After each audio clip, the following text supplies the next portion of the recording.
Good evening all. Welcome to അനസ്റ്റ് academy. അനസ്റ്റ് അക്കാഡമിയുടെ പുതിയ വീഡിയോയിലേക്ക് എല്ലാവർക്കും സ്വാഗതം. സോ നമുക്ക് സ്റ്റാർട്ട് ചെയ്യാം. സോ ഒന്നാമത്തെ ക്വസ്റ്റ്യൻ, ഇത് മെജോറിറ്റി ക്വസ്റ്റ്യൻസ് നമുക്ക് ഓൾറെഡി PSC ചോദിച്ചിട്ടുള്ള ക്വസ്റ്റ്യൻസ് ഒക്കെ തന്നെയാണ് നമ്മൾ ആഡ് ചെയ്തിരിക്കുന്നത്. PSC അല്ലെങ്കിൽ വേറെ കോമ്പറ്റേറ്റീവ് എക്സാംസിന് ചോദിച്ചിട്ടുള്ള ക്വസ്റ്റ്യൻസ് ആണ് ആഡ് ചെയ്തിരിക്കുന്നത്. First question, the accuracy of a caliper is limited to. ഒരു കാലിപ്പറിന്റെ ആക്യുറസി എത്ര ആണെന്നാണ് ചോദിച്ചിരിക്കുന്നത്. ഈ ആക്യുറസി റിലേറ്റഡ് ആയിട്ടുള്ള ക്വസ്റ്റ്യൻ നമ്മൾ കുറെ പ്രിസിഷൻ ഇൻസ്ട്രുമെന്റ്സ് പഠിക്കുന്നുണ്ട്. സോ അതിന്റെ എല്ലാത്തിന്റെയും ആക്യുറസി വളരെ ഇമ്പോർട്ടന്റ് ആണ്. സോ ആക്യുറസി റിലേറ്റഡ് ആയിട്ടുള്ള ക്വസ്റ്റ്യൻസ് നമുക്ക് എക്സ്പെക്ട് ചെയ്യാവുന്നതാണ്, ഈ ഒരു ഏരിയയിൽ നിന്ന് എക്സ്പെക്ട് ചെയ്യാവുന്നതുമാണ്. സോ ആക്യുറസി ഓഫ് എ കാലിപ്പറിന്റെ ആക്യുറസി എത്ര ആണെന്ന് അറിയോ? 0.5. 0.5. ഓക്കെ. സോ 0.5 ആണ് ആൻസർ. സോ നമുക്ക് ശരിക്കും ഔട്ട്സൈഡ് കാലിപ്പർ, ഇൻസൈഡ് കാലിപ്പർ എന്ന് പറഞ്ഞിട്ട് നമ്മൾ നോർമലി യൂസ് ചെയ്യുന്ന കാലിപ്പർ ഇതാണ്. സോ ഇതിൽ കാണിച്ചിരിക്കുന്നത് ലെഫ്റ്റ് സൈഡിൽ കാണിച്ചിരിക്കുന്ന ഔട്ട്സൈഡ് കാലിപ്പറും ആൻഡ് ഇപ്പുറത്തെ റൈറ്റ് സൈഡിൽ കാണിച്ചിരിക്കുന്ന ഇൻസൈഡ് കാലിപ്പറാണ്. സോ അതിൽ സ്പ്രിംഗ് അഡ്ജസ്റ്റ്മെന്റ് വരുന്നതും ഉണ്ട്, അല്ലാതെ നോർമലി സ്പ്രിംഗ് ഇല്ലാത്ത ടൈപ്പും ഉണ്ട്. സോ സ്പ്രിംഗ് ജോയിന്റ് വരുന്നതും, ഇതിൽ രണ്ട് സ്പ്രിംഗ് ജോയിന്റ് വരുന്നതാണ്. സോ ഈ ലെഫ്റ്റ് സൈഡിൽ കാണിച്ചിരിക്കുന്നത് സ്പ്രിംഗ് ജോയിന്റ് ഇല്ലാത്തതാണ്. സോ ഇതിന്റെ മെഷർമെന്റ് ശരിക്കും നമ്മൾ മെഷർ ചെയ്യുന്നത് ഒരു സ്റ്റീൽ റൂളറോട് വെച്ചിട്ടാണ് നമ്മൾ ശരിക്കും മെഷർമെന്റ് എടുക്കുന്നത്. ഇവിടെ നമ്മൾ യൂസ് ചെയ്തിരിക്കുന്ന ഈ ലെഗ്, ഇതിപ്പോ ഔട്ട്സൈഡ് കാലിപ്പർ ആണ് ഈ കാണിച്ചിരുന്നത്. ലെഫ്റ്റ് സൈഡ് കാണിച്ചിരിക്കുന്ന ഔട്ട്സൈഡ് കാലിപ്പർ ആണ്. ഔട്ട്സൈഡ് കാലിപ്പർ എന്ന് വെച്ചിട്ട് നമ്മുടെ ഔട്ട്സൈഡ് ഡയമീറ്റർ അല്ലെങ്കിൽ ഔട്ട്സൈഡ് മെഷർമെന്റ് എടുക്കാൻ വേണ്ടിയിട്ട്. സോ അങ്ങനെ ആയതുകൊണ്ടാണ് ഈ ഒരു കോൺവെക്സ് ഷേപ്പ് വന്നിരിക്കുന്നത്, ഔട്ട്സൈഡ് മെഷർമെന്റ് എടുക്കാൻ വേണ്ടിയിട്ട്. ഇത് നമ്മൾ മെഷർമെന്റ് എത്ര ആണെന്ന് ഇതിൽ ചെക്ക് ചെയ്തതിന് ശേഷം അത് കൊണ്ടുപോയി നമ്മൾ എന്ത് ചെയ്യും, സ്റ്റീൽ റൂളർ വെച്ചിട്ട് ചെക്ക് ചെയ്യാണ് ചെയ്യുന്നത്. സോ ഇതിന്റെ ലീസ്റ്റ് കൗണ്ട് വരുന്നത് 0.5 mm ആണ്. 0.5 mm ആണ് എന്റെ ആൻസർ വരുന്നത്. Next one, spring joint caliper have an advantage. നമ്മളിപ്പോൾ പറഞ്ഞു നോർമലി ഉള്ള സ്പ്രിംഗ് ജോയിന്റ് ഇല്ലാത്ത കൺവെൻഷണൽ ടൈപ്പ് കാലിപ്പറും ഉണ്ട്, സ്പ്രിംഗ് ജോയിന്റ് വരുന്നതും ഉണ്ട്. സ്പ്രിംഗ് ജോയിന്റിന്റെ അഡ്വാൻറ്റേജ് എന്താണെന്ന് ചോദിച്ചിരിക്കുന്നത്. Better accuracy, quick setting, better precision, all the above. All the above. All the above ശരിക്കും നോക്കി, നമുക്ക് ആക്യുറസി ബെറ്റർ ആക്കാനോ അല്ലെങ്കിൽ പ്രിസിഷൻ ബെറ്റർ ആക്കാം. ആക്യുറസിയും പ്രിസിഷൻ നിങ്ങൾക്ക് അറിയാമെന്ന് വിചാരിക്കുന്നു. ആക്യുറസി എന്ന് പറയുന്നത് നമ്മുടെ ശരിക്കുള്ള ട്രൂ വാല്യൂവിനോട് എത്രത്തോളം അടുക്കുന്നു എന്നുള്ളതാണ് ആക്യുറസി എന്ന് പറയുന്നത്. ആൻഡ് പ്രിസിഷൻ എന്ന് പറയുന്നത് റിപ്പീറ്റഡ് ആയിട്ട് നമുക്ക് ഒരു വാല്യൂ തന്നെ തരാനുള്ള എബിലിറ്റിയാണ് പ്രിസിഷൻ എന്ന് പറയുന്നത്. ഫോർ എക്സാമ്പിൾ, നമുക്ക് ശരിക്കും ഒരു ഡയമെൻഷൻ എന്ന് പറയുന്നത് ഒരു 10 mm ആണെന്ന് വിചാരിക്കുക. നമ്മൾ നമ്മുടെ ഇൻസ്ട്രുമെന്റ് വെച്ചിട്ട് മെഷർ ചെയ്യുന്ന സമയത്ത് ആദ്യം മെഷർ ചെയ്യുമ്പോൾ 9.9 കിട്ടി. അങ്ങനെയാണെങ്കിൽ നമുക്ക് പറയാം ആ ഇൻസ്ട്രുമെന്റ് വളരെ ആക്യുറേറ്റ് ആണ്, കാരണം 10നോട് വളരെ ക്ലോസ് ആയിട്ടുള്ള ഒരു ആൻസർ നമുക്ക് തന്നു. ഇനി ഞാൻ 2-3 വട്ടം മെഷർ ചെയ്യുന്നു. ഓക്കെ, ഒന്നുകൂടെ മെഷർ ചെയ്തപ്പോൾ എനിക്ക് 9.9 കിട്ടിയതിന് പകരം 10.6 ആണ് കിട്ടിയത്. പിന്നെ ഒരു തവണ മെഷർ ചെയ്തപ്പോൾ എനിക്ക് 8.5 ആണ് കിട്ടിയത്. അങ്ങനെയാണെങ്കിൽ ഇപ്പോൾ അതിന് പറയാം അതിന് പ്രിസിഷൻ കുറവാണെന്ന്. കാരണം റിപ്പീറ്റഡ് ആയിട്ട് നമ്മൾ ആ മെഷർമെന്റ് റീഡ് ചെയ്യാൻ നോക്കുന്ന സമയത്ത് അതിന്റെ ആ റിപ്പീറ്റബിലിറ്റി ഇല്ല. സെയിം ആൻസർ തന്നെ പിന്നെയും തരുന്നതിന് പകരം വേരിയസ് ആയിട്ടുള്ള ആൻസർ തരുന്നു. അപ്പോൾ അങ്ങനെ ഉണ്ടെങ്കിൽ പറയാം അതിന് പ്രിസിഷൻ കുറവാണ്. ഇനി പ്രിസിഷൻ നന്നായിട്ടുണ്ട് പക്ഷെ ആക്യുറസി കുറവായിട്ടുള്ളത് ഉണ്ട്. ഫോർ എക്സാമ്പിൾ, ഇതേ എക്സാമ്പിൾ തന്നെ 10 mm ആണ് ശരിക്കും ഡയമെൻഷൻ. പക്ഷെ നമുക്ക് മെഷർ ചെയ്ത് നോക്കിയപ്പോൾ അത് ആദ്യം മെഷർ ചെയ്തപ്പം 8.5 കാണിച്ചു, രണ്ടാമത് മെഷർ ചെയ്തപ്പം 8.55, മൂന്നാമത് മെഷർ ചെയ്തപ്പോൾ 8.45. സോ ശരിക്കുള്ള വാല്യൂവിൽ നിന്ന് അത് ഡീവിയേറ്റ് ചെയ്തിട്ടുണ്ട് ഒരുപാട്. ശരിക്കും 10 ആയിരുന്നു പക്ഷേ 8.5 ആണ് കിട്ടുക. പക്ഷെ റിപ്പീറ്റഡ് ആയിട്ട് ആ സെയിം ആൻസർ തന്നെ നമുക്ക് തരുന്നുണ്ടെങ്കിൽ നമുക്ക് അതിന് പറയാം പ്രിസൈസ് ആണെന്ന്. അത് പ്രിസൈസ് ആണ് പക്ഷെ ആക്യുറേറ്റ് അല്ല. പക്ഷെ നോക്കിയേ, നമ്മൾ ഇവിടെ ചോദിച്ചിരിക്കുന്ന ഈ സ്പ്രിംഗ് ജോയിന്റ് ആണ്. ഈ സ്പ്രിംഗ് ജോയിന്റ് നമ്മൾ യൂസ് ചെയ്യുന്നത് ശരിക്കും ഈ രണ്ട് പർപ്പസിന് വേണ്ടിയിട്ടും അല്ല. ആക്യുറസി ഇൻക്രീസ് ചെയ്യാനോ പ്രിസിഷൻ ഇൻക്രീസ് ചെയ്യാനോ അല്ല. ശരിക്കും ഒരു കാലിപ്പറിനകത്ത് നമുക്ക് മെഷർമെന്റ് എടുക്കുന്നതിനകത്ത് ആക്യുറസിയും പ്രിസിഷനും ഒക്കെ ശരിക്കും വരുന്നത് ആ ലേബർ, അതായത് യൂസ് ചെയ്യുന്ന ആളിന്റെ സ്കില്ലാണ് കൂടുതലായിട്ട് വരുന്നത്. കറക്റ്റ് ആയിട്ട് സെറ്റ് ചെയ്തിട്ട് മെഷർ ചെയ്യുക. കാരണം ഒരു ഡിജിറ്റൽ റീഡർ ഒന്നും അതിനകത്തില്ല. നമ്മൾ അതെടുത്തിട്ട് അവിടെ മറ്റേടത്ത് കൊണ്ടുപോയി ചെക്ക് ചെയ്യുക എന്നുള്ളതാണ്, സ്റ്റീൽ റൂളർ വെച്ചിട്ട് ചെക്ക് ചെയ്യുക എന്നുള്ളതാണ് ചെയ്യുന്നത്. പക്ഷേ ഈ സ്പ്രിങ് വെച്ചിട്ടുണ്ടെന്നുണ്ടെങ്കിൽ നമുക്ക് പെട്ടെന്ന് സെറ്റ് ചെയ്യാൻ പറ്റും. ഇതിന്റെ മെഷർമെന്റ് റീഡ് ചെയ്യുന്നത് കുറച്ചുകൂടെ സ്പീഡപ്പ് ആക്കാൻ പറ്റും. അതാണ് ഈ spring caliper, spring joint use ചെയ്യുമ്പോഴുള്ള ഗുണം എന്ന് പറയുന്നത്. അതിനകത്തൊരു നോബ് ഉണ്ട്, ആ നോബ് റൊട്ടേറ്റ് ചെയ്തുകൊണ്ട് നമുക്ക് ഇത് പെട്ടെന്ന് തന്നെ സെറ്റ് ചെയ്യാൻ പറ്റും. സോ അതുകൊണ്ട് തന്നെ ഇവിടെ ആൻസർ എന്ന് പറയുന്നത് ബെറ്റർ ആക്യുറസിയോ ബെറ്റർ പ്രിസിഷനോ അല്ല, ക്വിക്ക് സെറ്റിംഗ് ആണ്. ഇതൊരു തന്നെ ചോദിച്ചിട്ടുള്ളതാണ്. സോ അതിനകത്ത് നമുക്ക് പെട്ടെന്ന് നോക്കുമ്പോൾ നമുക്ക് ഒരു എന്തെങ്കിലും ഒരു എക്സ്ട്രാ ഒരു ഇൻസ്ട്രുമെന്റിനകത്തോട്ട് ഒരു അഡിഷൻ വരുമ്പോഴത്തേക്ക് നോർമലി നമ്മൾ ചിന്തിക്കുന്ന ഓക്കെ, സോ അതിന്റെ ആക്യുറസിയും പ്രിസിഷനും ഒക്കെ ഇമ്പ്രൂവ് ആകും എന്നുള്ളതായിരിക്കും. അതുകൊണ്ട് തന്നെ ഓൾ ദ അബോവ് ചൂസ് ചെയ്യാനുള്ള ഒരു ടെൻഡൻസി നമുക്ക് വരും. പക്ഷേ ഇവിടെ നമുക്ക് ശരിക്കും ആൻസർ എന്ന് പറയുന്നത് സ്പ്രിംഗ് യൂസ് ചെയ്യുമ്പോൾ നമുക്ക് സെറ്റിംഗ് കുറച്ചുകൂടെ എളുപ്പമാകുന്നു, അതിന്റെ മെഷർമെന്റിന്റെ സ്പീഡ് നമുക്ക് ഇൻക്രീസ് ചെയ്യാൻ പറ്റുന്നുള്ളൂ. ക്വിക്ക് സെറ്റിംഗ് ആണ് അതിന്റെ ആൻസർ വരുന്നത്. Answer is quick setting. Okay. Next one is jenny caliper. ഇത് നമ്മൾ ക്ലാസ്സിൽ നിന്ന് ഡിസ്കസ് ചെയ്ത സാധനമല്ല, പക്ഷേ നമുക്ക് നമ്മുടെ നിങ്ങളുടെ ടെക്സ്റ്റ് ബുക്കിലുള്ളതാണ് ഈ ജെനി കാലിപ്പർ എന്ന് പറയുന്നത്. അതുകൊണ്ട് തന്നെ ആഡ് ചെയ്തിട്ടുണ്ട്. നമ്മൾ കുറെ ക്ലാസ്സിൽ ഡിസ്കസ് ചെയ്യാത്ത പോർഷൻസ് കൂടെ ഞാൻ അതിനകത്ത് കേട്ടിട്ടുണ്ട്. കാരണം കവർ ആവാതെ പോയ ഏതെങ്കിലും ഏരിയ എന്ന് ക്വസ്റ്റ്യൻ ചോദിക്കുക എന്നുള്ള രീതിയിൽ അതെല്ലാം ഇൻക്ലൂഡ് ചെയ്തിട്ടാണ് ഈ ക്വസ്റ്റ്യൻ ഇട്ടിരിക്കുന്നത്. So jenny caliper is also known as, നിങ്ങൾക്ക് അറിയോ hermaphrodite caliper, leg and All point the caliper. above. All the above. Okay, very good. So jenny caliper എന്ന് പറയുന്ന സാധനം ഞാൻ ആദ്യമേ കാണിച്ചേക്കാം. ഈ കാണുന്നതാണ് ജെനി കാലിപ്പർ എന്ന് പറയുന്നത്. ജെനി കാലിപ്പറിന്റെ ഒരു പോയിന്റ്, ഒരിടത്ത് മാത്രം, ഒരു ലെഗിൽ മാത്രമേ പോയിന്റർ കാണത്തുള്ളൂ. സോ അതിനാണ് ജെനി കാലിപ്പർ എന്ന് പറയുന്നത്. ഒരു എഡ്ജ് എന്ന് പറയുന്നത് ഒന്നെങ്കിൽ ഒരു സ്റ്റെപ്പ് ആയിരിക്കും, ഒരു സ്റ്റെപ്പ് പോലെ കൊടുക്കും, അല്ലെങ്കിൽ ഒരു ഹീൽ ആയിരിക്കും. ഇവിടെ ഒരു ഹീല് കാണും. സോ ഇത് മെയിൻ പർപ്പസ് എന്ന് പറയുന്നത് നമുക്കൊരു സ്റ്റെപ്പ് സ്ട്രക്ചർ പോലുള്ളിടത്തൊക്കെ നമുക്ക് പാരൽ ലൈൻസ് വരയ്ക്കുന്നതിന്, ഒരു റെഫറൻസ് ലൈൻ യൂസ് ചെയ്തിട്ട് അതിന് പാരലായിട്ട് ലൈൻ സ്ക്രൈബ് ചെയ്യുന്നതിനൊക്കെ നമുക്ക് യൂസ് ചെയ്യുന്നതാണ് എന്ത്, സ്ക്രൈബ് ചെയ്യുന്നതിന് ഡ്യൂട്ടി യൂസ് ചെയ്യുന്നതാണ് ഈ ജെനി കാലിപ്പർ എന്ന് പറയുന്നത്. അതുപോലെ സിലിണ്ടറിക്കൽ ആയിട്ടുള്ള സർഫസിന്റെ സെന്റർ മാർക്ക് ചെയ്യാൻ വേണ്ടിയിട്ട് നമ്മൾ ജെനി കാലിപ്പർ യൂസ് ചെയ്യും. സോ ഇതിന്റെ ശ്രദ്ധിക്കേണ്ട കാര്യം, ഇതിന് ഒരു ലെഗിൽ മാത്രമേ പോയിന്റർ ഉള്ളൂ എന്നുള്ളതാണ്. സോ ഇതിന്റെ വേറെ പേരൊക്കെയാണ് ഇവിടെ കൊടുത്തിരിക്കുന്നത്. ഹെർമാഫ്രോഡൈറ്റ് കാലിപ്പർ എന്ന് പറയാറുണ്ട്, ലെഗ് ആൻഡ് പോയിന്റ്, അത് നമുക്ക് അതിനകത്ത് നിന്ന് കിട്ടും. ഒരു കാലില് എന്തുണ്ട്, ഒരു പോയിന്ററും മറ്റൊരു നോർമൽ ലെഗും വരുന്നത്, അല്ലെങ്കിൽ ഓഡ് ലെഗ് കാലിപ്പർ എന്നൊക്കെ പറയാറുണ്ട്.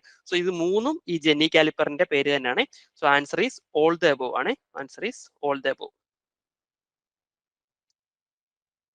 Next one is least count of a vernier height gauge. Vernier height ഗേജിന്റെ ലീസ്റ്റ് കൗണ്ട് എത്രയാണെന്ന്? C. ഇത് നമ്മൾ ഓൾറെഡി ക്ലാസ്സിൽ ഡിസ്കസ് ചെയ്തിട്ടുള്ളതാണ് അല്ലെ. So answer is 0.02 mm. 0.02 mm ആണ് വെർനിയർ ഹൈറ്റ് ഗേജിന്റെ ലീസ്റ്റ് കൗണ്ട് എന്ന് പറയുന്നത്. And next one is least count of a vernier bevel protractor. Bevel പ്രൊട്രാക്ടറിന്റെ ലീസ്റ്റ് കൗണ്ട് എത്ര ആയിരുന്നു ഓർക്കുന്നുണ്ടോ? 1 degree, 2 degree, 1 minute, 5 minutes. 5 minutes. 5 minutes. Okay, so least കൊണ്ട് ഉദ്ദേശിക്കുന്നത് ആ ബിവൽ പ്രൊട്രാക്ടർ യൂസ് ചെയ്തിട്ട് നമുക്ക് മെഷർ ചെയ്യാൻ പറ്റുന്ന ഏറ്റവും ചെറിയ റീഡിംഗ് എത്രയാണെന്നാണ് ചോദിക്കുന്നത്. That is 5 minutes. നമ്മൾ അതിന്റെ കാൽക്കുലേഷനും കാര്യങ്ങളൊക്കെ ക്ലാസ്സിൽ ഡിസ്കസ് ചെയ്തിട്ടുണ്ടായിരുന്നു. Now, in a vernier bevel protractor, vernier scale has dash number of division. ഇതും ചോദിച്ചിട്ടുള്ള ക്വസ്റ്റ്യൻ ആണ്. വെർനിയർ ബിവൽ പ്രൊട്രാക്ടറിൽ എത്ര ഡിവിഷൻസ് ഉണ്ടെന്ന്? വെർനിയർ സ്കെയിലാണ് 24 കറക്റ്റ് ആണ്. മീൻസ് വെർനിയർ സ്കെയിലിൽ നമ്മൾ രണ്ടായിട്ട് ഡിവൈഡ് ചെയ്യുന്നു. സെന്ററിൽ നിന്ന് ലെഫ്റ്റിലേക്കും സെന്ററിൽ നിന്ന് റൈറ്റിലേക്കും. നമ്മൾ അങ്ങനെ ആയിരുന്നു റീഡിംഗ് എടുക്കുന്നത് അല്ലെ. സോ സെന്ററിൽ നിന്ന് ലെഫ്റ്റിലേക്ക് ഒരു 12 ഡിവിഷൻ ഉണ്ട് വെർനിയർ സ്കെയിലിൽ. സെന്ററിൽ നിന്ന്, അതായത് സീറോയുടെ മെയിൻ സ്കെയിലിൽ സീറോയുടെ റൈറ്റ് സൈഡിലേക്ക് ലെഫ്റ്റ് സൈഡിലേക്കും. സോ റൈറ്റ് സൈഡിലേക്ക് ഒരു 12 ഡിവിഷൻ, ലെഫ്റ്റ് സൈഡിലേക്ക് ഒരു 12 ഡിവിഷൻ. സോ അങ്ങനെ മൊത്തം 24 ഡിവിഷൻസ് ആണ് വെർനിയർ സ്കെയിലിൽ വരുന്നത്. So 24 is the correct answer. Next one, which of the following is an application of vernier bevel protractor? Used for measuring angles, for setting work holding devices in machine tools, for measuring depth of a hole, for both A and B. Both A and B. Both A and B. ഇവിടെ നമ്മൾ തെറ്റാനുള്ള chance എന്ന് പറയുന്നത് ആദ്യമേ used for measuring angles കാണുമ്പോഴത്തേക്ക് എ കറുപ്പിക്കും എന്നുള്ളൊരു പ്രശ്നമാണ്. രണ്ടാമത്തെ നമ്മൾ വായിക്കുമ്പോൾ for setting work holding devices, അന്നേരം അത് വെച്ച് ഡൗട്ട് അടിക്കരുത്, ഇത് വർക്ക് ഹോൾഡിംഗ് ഡിവൈസ് ആണോ ഈ ബിവൽ പ്രൊട്രാക്ടർ എന്നാണോ ഈ പറഞ്ഞിരിക്കുന്നത്. അങ്ങനല്ല, നമുക്ക് വർക്ക് ഹോൾഡിംഗ് ഡിവൈസസ് സെറ്റ് ചെയ്യാൻ വേണ്ടിയിട്ട്. വർക്ക് ഹോൾഡിംഗ് ഡിവൈസസ് നമുക്ക് പലപ്പോഴും പല ആംഗിൾസിലൊക്കെ സെറ്റ് ചെയ്യേണ്ടി വരും. ടേപ്പറിങ് ചെയ്യുന്നതിനൊക്കെ വേണ്ടിയിട്ട് വർക്ക് ഹോൾഡിംഗ് ഡിവൈസസ് നമുക്ക് എന്ത് ചെയ്യുന്നുണ്ട്, പല ആംഗിൾസിൽ സെറ്റ് ചെയ്യുന്നുണ്ട്. ആ ആംഗിളിൽ വർക്ക് ഹോൾഡിംഗ് ഡിവൈസസ് സെറ്റ് ചെയ്യുന്നതിന് എന്ത് യൂസ് ചെയ്യും, നമ്മൾ ബിവൽ പ്രൊട്രാക്ടർ യൂസ് ചെയ്യും. അത് മെഷറിംഗ് ആംഗിൾസ് എന്നുള്ള എല്ലാവർക്കും അറിയാവുന്ന ബിവൽ പ്രൊട്രാക്ടർ എന്ന പേര് കാണുമ്പോൾ തന്നെ മെഷറിംഗ് ആംഗിൾസ് വരും. പിന്നെ രണ്ടാമത്തെ ഓപ്ഷൻ കറക്റ്റ് ആണോ ഇല്ലയോ എന്നുള്ളതാണ്. സോ രണ്ടാമത്തെ ഓപ്ഷനും നമ്മൾ ബിവൽ പ്രൊട്രാക്ടറിന് യൂസ് ചെയ്യുന്നതാണ്. സി എന്തായാലും വരത്തില്ല. മെഷറിംഗ് ഡെപ്ത് ഗേജ് ഒക്കെയാണ് അതിന് യൂസ് ചെയ്യുന്നത്. ഡെപ്ത് ഓഫ് എ ഹോൾ വരത്തില്ല. So option D, both A and B ആണ് കറക്റ്റ് ആൻസർ. ഓക്കെ, കൺഫ്യൂഷൻ വരരുത്. Both A and B. So vernier bevel പ്രൊട്രാക്ടറിന്റെ രണ്ട് ആപ്ലിക്കേഷൻ ആണ് നമ്മൾ ഇവിടെ പറഞ്ഞു. ഒന്ന് മെഷറിംഗ് ആംഗിൾ എന്നുള്ള നോർമൽ ആയിട്ടുള്ളത്, പിന്നെ വർക്ക് ഹോൾഡിംഗ് ഡിവൈസസ് സെറ്റ് ചെയ്യാൻ വേണ്ടിയിട്ട്. വർക്ക് ഹോൾഡിംഗ് ഡിവൈസ് ആയിട്ട് യൂസ് ചെയ്യുന്നതല്ല, വർക്ക് ഹോൾഡിംഗ് ഡിവൈസിനെ സെറ്റ് ചെയ്യാൻ വേണ്ടിയിട്ട് യൂസ് ചെയ്യുന്നു. Next one, which of the following is not a mechanical comparator. നമ്മൾ കമ്പറേറ്റർ ജസ്റ്റ് പറഞ്ഞിരുന്നെങ്കിൽ ഈ മെക്കാനിക്കൽ കമ്പറേറ്ററിനകത്ത് വരുന്ന ഏതൊക്കെയാണെന്നുള്ള കാര്യം ഡീറ്റെയിൽ ആയിട്ടൊന്നും പറഞ്ഞിട്ടില്ലായിരുന്നു. ഏതാണെന്ന് അറിയോ?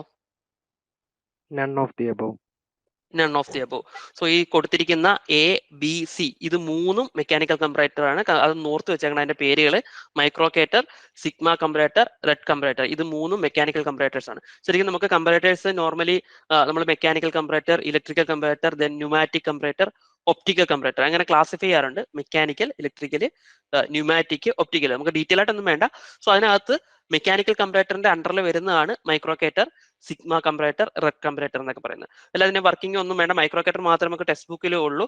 സോ അതുകൊണ്ട് തന്നെ ജോഹാൻസൺ മൈക്രോക്കേറ്റർ എന്ന് പറയുന്ന ആ ഇൻസ്ട്രുമെന്റിന്റെ ഡയഗ്രാം ആണ് ഞാനിവിടെ കാണിച്ചിരിക്കുന്നത്.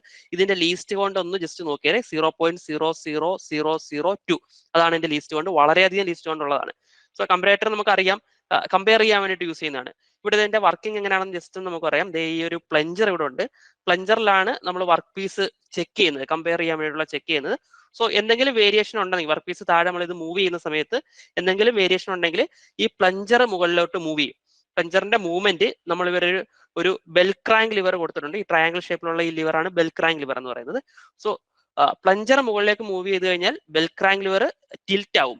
ബെൽ ക്രാങ്ക് ലിവർ ഇവിടെ ഇങ്ങനെ പിവട്ട് ചെയ്ത് വെച്ചിരിക്കുകയാണ്. ഈ ഒരു പോയിന്റിൽ ഞാൻ ഇപ്പോൾ ലേസർ പോയിന്റർ വെച്ചിരിക്കുന്ന ആ പോയിന്റിൽ പിവട്ട് ചെയ്തിരിക്കുന്നതാണ്. So bell crank lever rotate ആകും. ബെൽ ക്രാങ്ക് ലിവർ കണക്ട് ചെയ്തിരിക്കുന്ന ഒരു ട്വിസ്റ്റഡ് സ്ട്രിപ്പിലേക്കാണ്. ഇങ്ങനെ നമ്മൾ റിബൺ ഇങ്ങനെ ചുറ്റി വെക്കത്തില്ലേ, അതുപോലെ ട്വിസ്റ്റ് വെച്ചിരിക്കുന്ന ഒരു സ്ട്രിപ്പിലേക്കാണ്. ശരിക്കും അവിടെയാണ് ഇതിന്റെ ലീസ്റ്റ് കൊണ്ട് മൾട്ടിപ്പിൾ ആകുന്നത്. ആ റൊട്ടേഷനിലാണ് അത് മൾട്ടിപ്പിൾ ആവുന്നത്. സോ ഈ ബെൽ ക്രാങ്ക് ലിവർ ചെറുതായിട്ടൊന്ന് ടിൽറ്റ് ചെയ്താൽ തന്നെ ഈ ട്വിസ്റ്റഡ് സ്ട്രിപ്പ് ഒന്നെങ്കിൽ അത് കൂടുതലായിട്ട് ട്വിസ്റ്റ് ആകും, അല്ലെങ്കിൽ അത് കുറയും. ട്വിസ്റ്റഡ് സ്ട്രിപ്പിന്റെ ആ ട്വിസ്റ്റിങ് കുറയും. സോ എനിവേ ഈ ബെൽ ക്രാങ്ക് ലിവറിന്റെ ചെറിയ മൂവ്മെന്റ് പോലും ഈ ട്വിസ്റ്റഡ് സ്ട്രിപ്പിനകത്ത് വലുതായിട്ട് എഫക്ട് ചെയ്യും.